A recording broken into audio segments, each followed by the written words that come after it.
The inaugural Maine Space Conference kicks off this November the 5th through 7th in Portland, Maine. Join T-Minus at the conference as we discuss plans for the Maine Space Complex, the future workforce, and opportunities for launching on the Northeast Coast. Registration is open now, but seats are limited. Visit mainspace2030.org. That's mainspace2030.org for more information.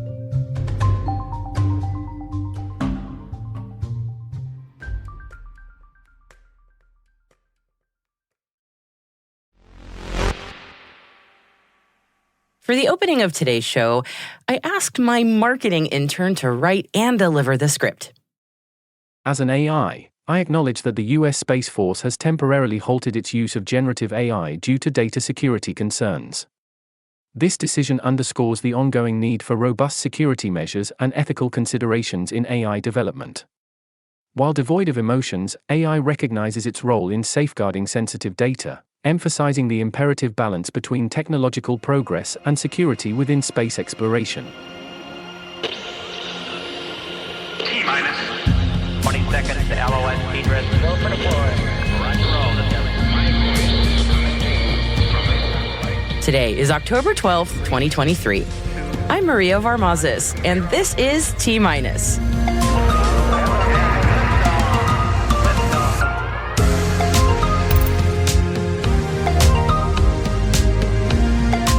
The U.S. Space Force implements a new AI policy. The ViaSat-3 Americas satellite is performing at less than 10% capacity. When will NASA open the TAGSAM on the OSIRIS-REx vehicle?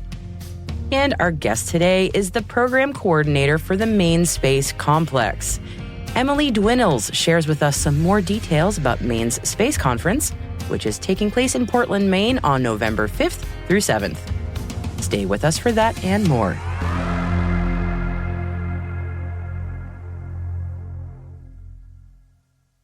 On to our intelligence briefing now. And how's about a bit of space cybersecurity news to start things off for today? Written by a human being this time. The U.S. Space Force put their use of generative AI tools like ChatGPT on hold since the end of September. Now, the incredible potential of AI for transforming how people work and how quickly people work is not something they're disputing. And the Space Force is emphasizing that this is a pause and not a stop. And indeed, since a September 29th memo ordering the pause, any Space Force guardian seeking to use an AI tool on a government machine needs explicit approval by the Chief Technology and Innovation Office first. In the next month, the Space Force says they'll have some formal guidance on how they plan to use AI in, quote, a responsible and strategic manner. So why the pause on AI? The risk here that the Space Force needs a minute to suss out is the security of data and information that might be fed into tools like ChatGPT. That feeding of data, or data aggregation, is, after all, a key part of the learning process for large language models that power AI. But once it's been fed to the AI, it's best to assume the confidentiality of that information can never be assured. So just to be sure, I even asked ChatGPT about this directly. Should we ever give it any confidential information? And this was its answer. No. Avoid inputting confidential information into ChatGPT. AI models lack the necessary security measures for safeguarding sensitive data, creating privacy and security risks. Always use secure channels for confidential information and consult with experts for data protection compliance. Duh. There you have it. Makes a great deal of sense that the U.S. Space Force is slowing things down here to better ensure its data security. And it's also a good reminder for organizations of all kinds. Assume anything you feed AI is essentially public. Data varies on this, but between 4 and 11% of employees are believed to have pasted confidential information into ChatGPT. And whichever number you want to believe, it's still higher than 0. And while we're on the topic of cybersecurity for space, for our listeners in Europe, the 3rd annual Software-Defined Space Conference is happening in Estonia from the 31st of October to the 2nd of November. Estonia is home to the NATO Cooperative Cyber Defense Center of Excellence, and as you might imagine, This year's agenda for the software-defined space conference does have quite a focus on cybersecurity lessons learned from the war in Ukraine for space systems. We've got a link in our show notes for you for more information about the upcoming conference if you'd like to learn more. If you paid a mere $750 million to place a vehicle in space, would you be happy with it performing at less than 10% capacity? Well, it seems that ViaSat is. The company is continuing investigations into the ViaSat-3 Americas satellite malfunction, but maintains that its current and imminent satellite fleet, as well as support from third parties, quote, will meet the current and future needs of its customers. ViaSat expects to finalize a $420 million insurance claim on the malfunctioning vehicle before the end of the year. And I'm sure that makes the 90% loss of capacity a little easier to swallow. Yesterday, we received an update from NASA's first asteroid sample return from the OSIRIS-REx team. Our producer, Alice Carruth, spoke to NASA scientist Dr. Jason Dworkin about the results that have been shared so far from the asteroid Bennu. The reason to go to this asteroid was to understand the earliest phases of the solar system, the most primitive objects, and how the Earth or other body got its water organic compounds that maybe led to life. And so these are the types of compounds we're looking for, and that tells us that we picked the right asteroid, and that tells us that our plan to look at the detailed organic chemistry, that is the chemistry that is relevant to life, is inside waiting to be analyzed.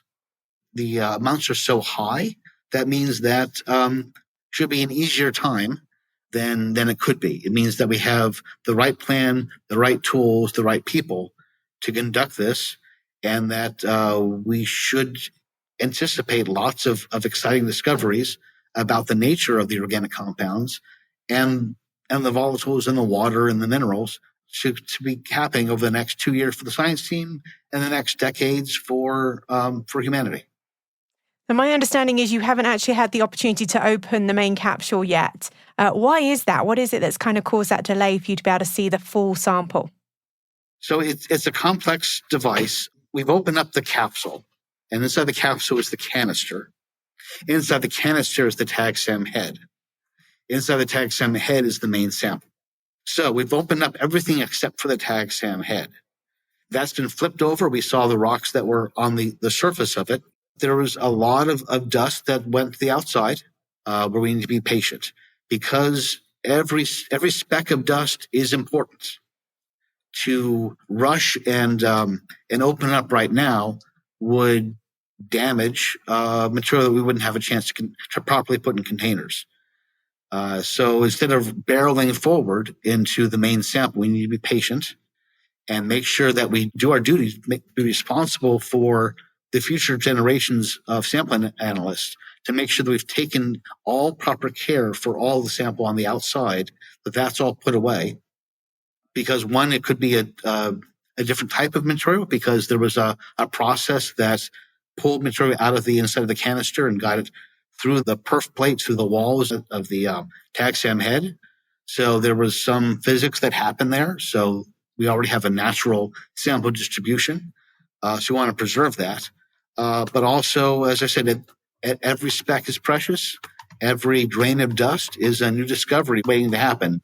So let's not throw it away to save a couple of weeks. Overnight storms have delayed the launch of NASA's next asteroid mission.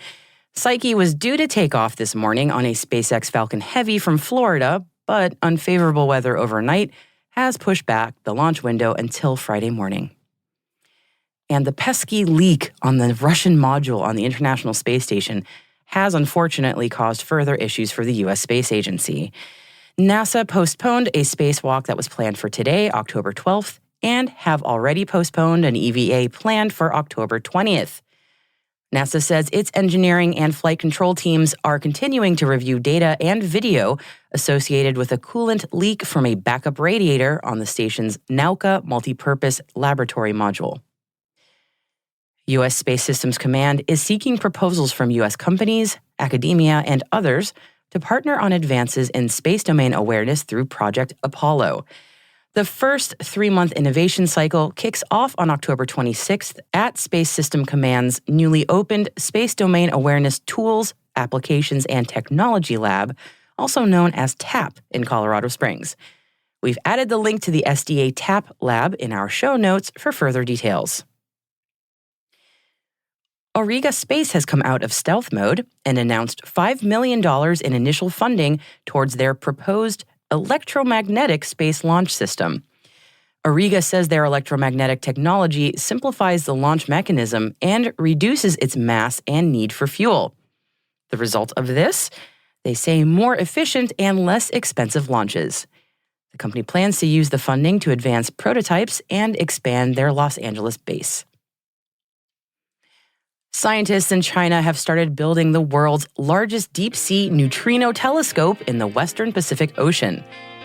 The project, known as Trident, is expected to study the universe's most extreme phenomena, such as supernova explosions and black hole eruptions.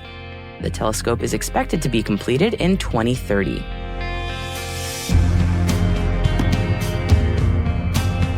That concludes our daily briefing for today. We have our conversation with Emily Dwinnells about the Maine Space Conference still to come. And if you want to find out more details about any of the stories we've mentioned in this episode, you can find links to further reading in our show notes. Hey T-Minus crew, if your business is looking to grow your voice in the industry, expand the reach of your thought leadership, or recruit talent, T-Minus can help. And we'd like to hear from you. So just send us an email at space@n2k.com or send us a note through our website so we can connect about building a program to meet your goals.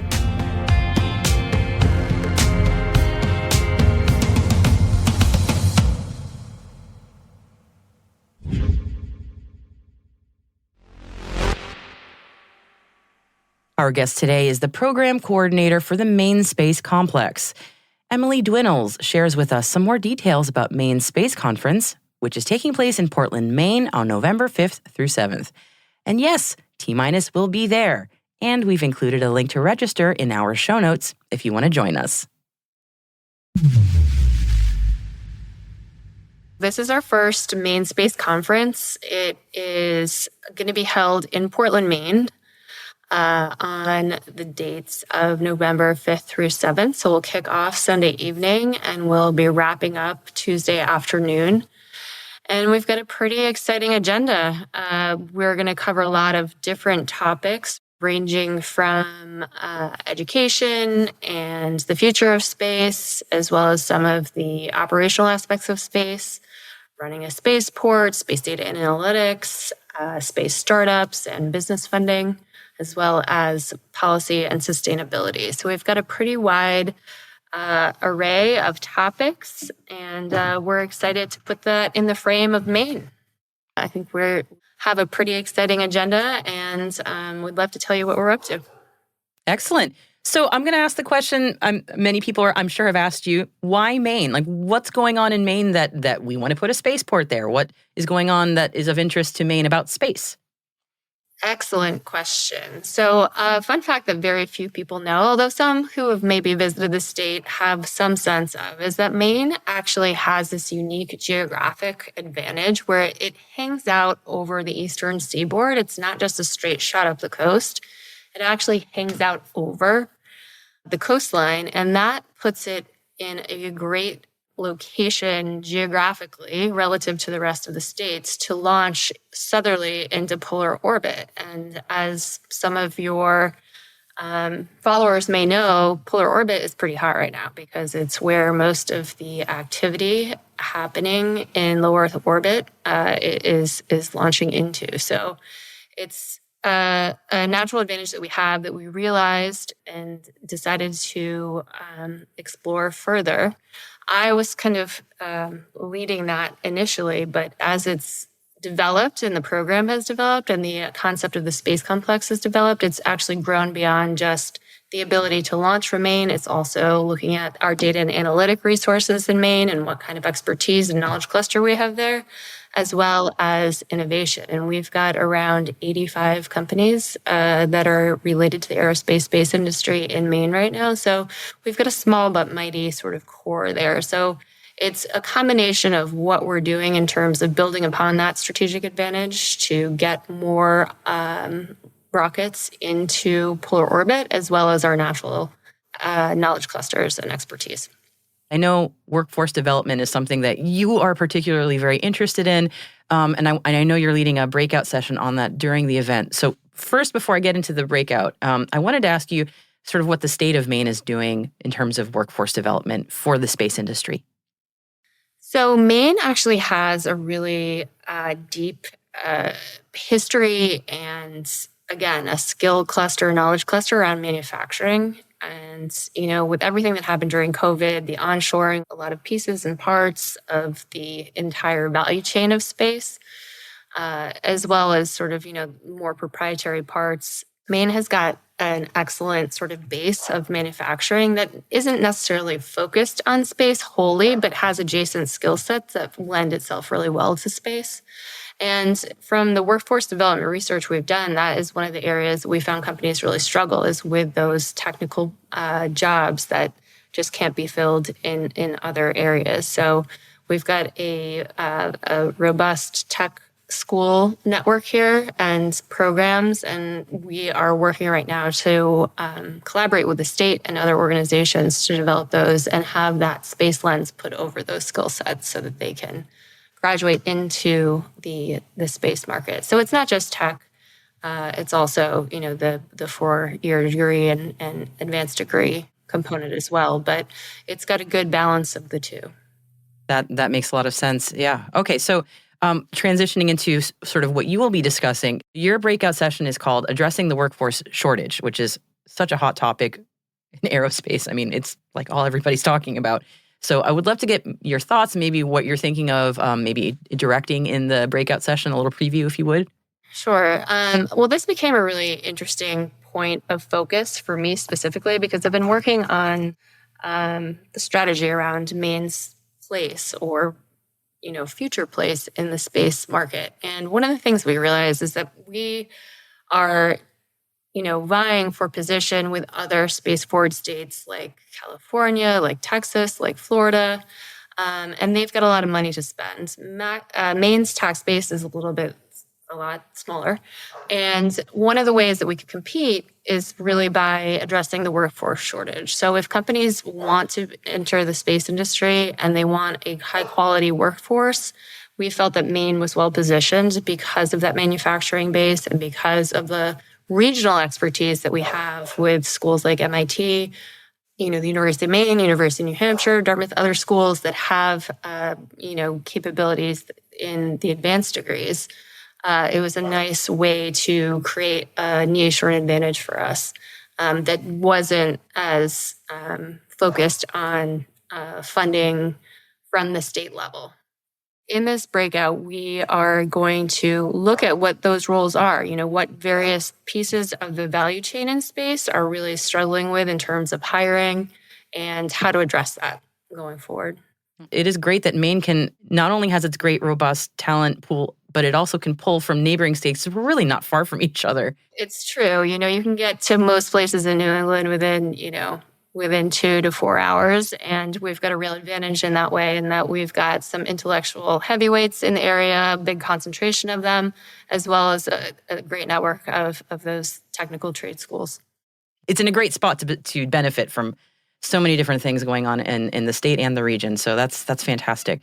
I wanted to just check in if there's anything else that maybe I forgot to ask about the Maine Space Conference that we wanted to give a plug to. I wanted to make sure that we do that. The first space conference, we're really interested and focused on raising awareness about who we are, what we're doing. Like I said earlier, Maine has, in some ways, the state as a whole has a bit of a marketing challenge in that they just don't market themselves. So we're really getting the word out around what we're doing in the space industry here in Maine, what the future kind of vision for the Maine Space Complex is, how we hope to develop it, and really giving those who are interested a sense of what we're up to here and what we hope to achieve over the next, 5-10 years with regard to the space complex. So it's an opportunity for us to introduce ourselves and get to know other people, and also talk about what we have going right now and the direction we're going so that we can get others who are interested on board.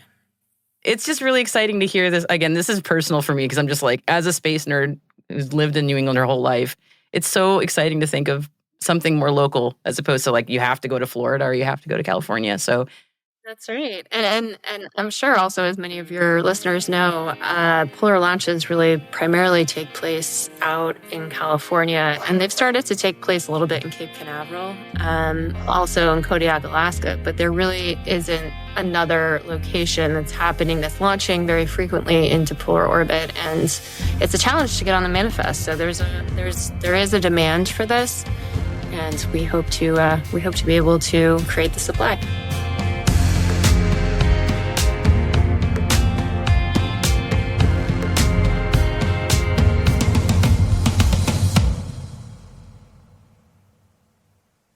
we'll be right back.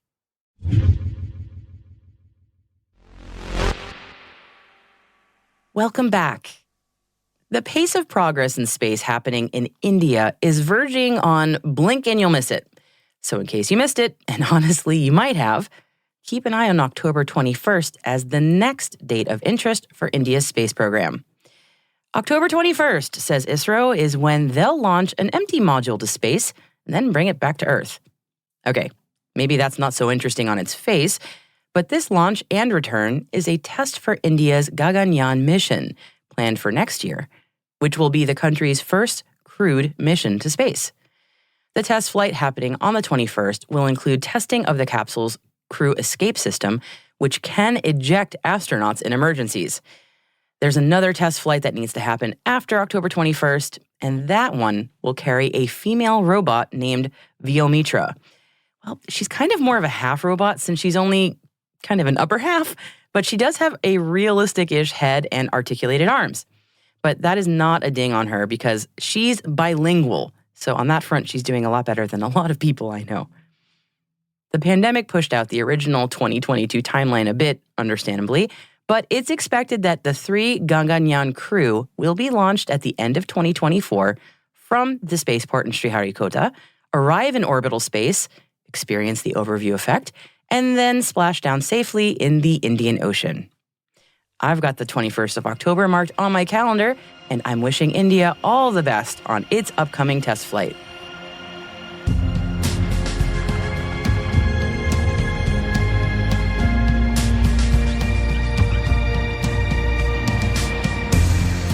That's it for T-Minus for October 12th, 2023. For additional resources from today's report, check out our show notes at space.n2k.com. We're privileged that N2K and podcasts like T-Minus are part of the daily routine of many of the most influential leaders and operators in the public and private sector, from the Fortune 500 to many of the world's preeminent intelligence and law enforcement agencies. This episode was produced by Alice Carruth, mixing by Elliot Peltzman and Trey Hester, with original music and sound design by Elliot Peltzman. Our executive producer is Brandon Karpf. Our chief intelligence officer is Eric Tillman. And I'm Maria Varmazes. Thanks for listening. We'll see you tomorrow.